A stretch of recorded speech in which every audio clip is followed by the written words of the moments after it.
ये देखो दोस्तों, ये है भाई मियाँ। भाई मियाँ ने एक दिन सुबह सुबह पापा जब जागे तो पापा से कहता, पापा पापा मुझे आज आपने 50 रुपये देने हैं।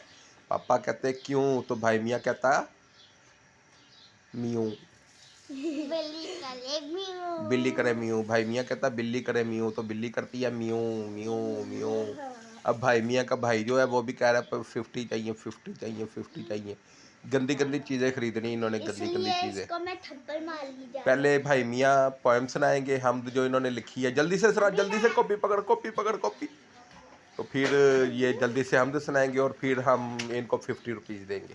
पैदा किया है उसने, मालिक है वो हमारा।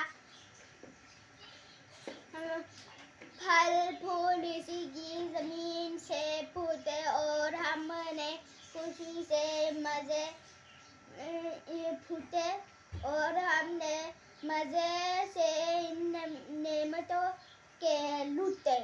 मालिक है वो आसमान का, मालिक है वो जमीन का, वो रब है, वो हमारा अल्लाह है, वो हमारा मालिक अल्लाह है, वो तमाम कायनात का मालिक है। उसको आज तक कोई देख नहीं पाया। हाँ जी, हाँ जी, आप सबको शब बारात शरीफ मुबारक हो। अल्लाह हाफिज़। अस्सलाम वालेकुम।